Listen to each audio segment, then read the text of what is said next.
So I've been watching a lot of Grey's Anatomy lately, but I feel like the episode count is really starting to get to me, especially because this is a series that's still going.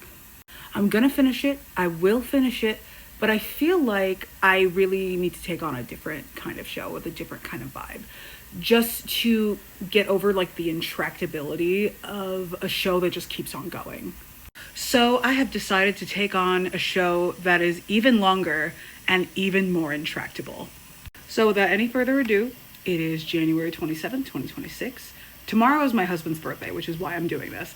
And I am on episode 3 of One Piece. This isn't my first exposure to One Piece. I did do a watch with my husband and I made it to... He said like it was called The Beginning of Alabasta, but I don't really know what that means. So there are two major One Piece spoilers that I can think of that I know about that I have no business knowing about considering what I have seen of this show so far. The first is that this man is going to die. I have not seen him in the show as of yet, and I just know that he is a pretty dude. He looks kind of like Luffy, and he will be dead very soon. And the other spoiler is that the main character, Monkey D. Luffy, will eventually become some sort of giggling loony god. I don't understand how we get here, but I was watching this one episode with my husband because normally he doesn't watch the show with me because he wanted me to like discover everything the way like regular people do when they start watching the show. But this was like a reveal. So he got up like ass early in the morning and I sat there with him to watch the show. And I just remember the episode had very little dialogue and was just him giggling like a loon, becoming some kind of cloud god. And I was like, how did we get here from like that first episode? Like, I don't understand.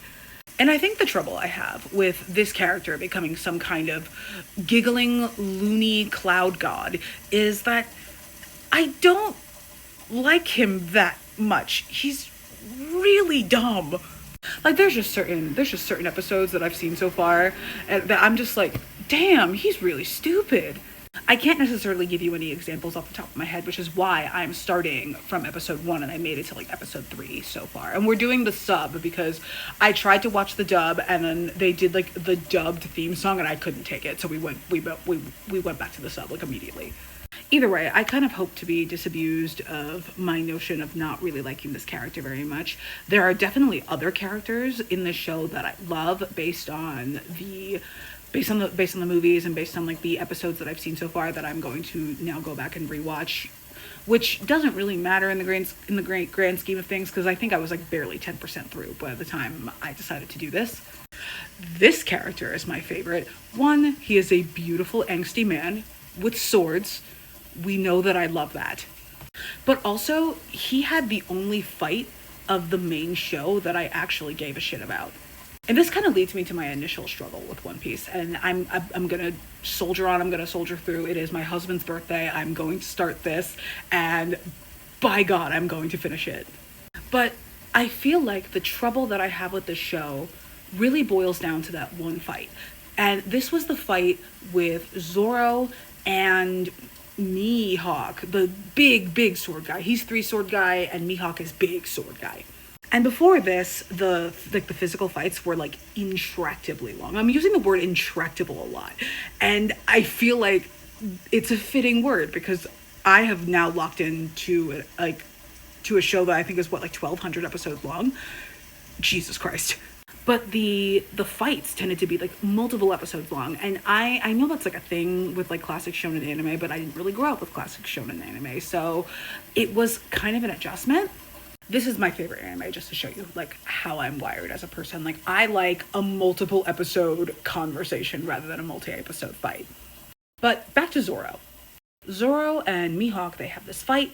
It is about 2 episodes long. It is well-paced and well-developed, and I have an interest in both of them, and I'm like, wow, I cannot wait to see how this progresses over the course of the series, because I'm thinking like, okay, like Mihawk is like Zoro's rival, which means we're going to see a lot of this and we're going to see a lot of these fights and it's going to be great.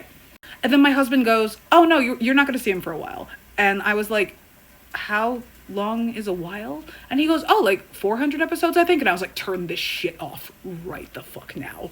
Like, I remember the visceral annoyance I felt because I was just like, the show made me care. It made me really, really care about these two characters. And for that brief shining moment, I truly understood the joy of One Piece. And then I was like, how long am I gonna have to wait to feel this level of joy again? I eventually got over it and I started to watch the show again, and I know most of these characters. I don't know this blue man in the middle, but I do know everybody else except, yeah, no, I do know everybody except the blue man. I definitely didn't make it to all of these guys in the main show, but I do remember them from the movies. I saw Strong World and Red, and that's it. So, based on the limited amount of One Piece that I've seen so far, I have a few theories as to the end game of the series. So, the first few episodes start off with this pink haired guy. Oh, God, what the hell is his name? I just watched the episodes. What is his name? Kobe. I think his name is Kobe. So, Kobe meets Luffy and he joins the military. And I remember this from the live action series as well, because I did watch the first season of the live action series of One Piece, and I actually liked that very much, which is why part of the reason why I'm doing this. So as soon as I saw pink-haired kid and Luffy having like their conversation, and this is like the first real meaty meeting between two characters that we've seen so far, I'm like, this is our final boss. I think that pink-haired kid is the final boss because Luffy is growing in piracy and Kobe is growing in military might, and I guess they're going to work their way up the chain of notoriety and status in their respective worlds and then meet on the salty seas or something. As for what the One Piece actually is, if it's not the friends we made along the way, I'm gonna be shocked. Like, it can't be like a physical treasure. I think any physical thing that the One Piece could be would be really underwhelming. Because if you're going to spend like nearly 1,200 episodes and counting, talking about the One Piece and how everybody wants it, and we're going to spend all this time going towards it, and this means everything to Luffy, I don't think it could be a physical thing. I think any kind of physical object would be disappointing. So yeah, the One Piece is the friends we made along the way. Like, there's just, I have no doubt. Anyway, I'm very much looking forward to this journey. I think between this and Grey's Anatomy, I am spoken for TV-wise.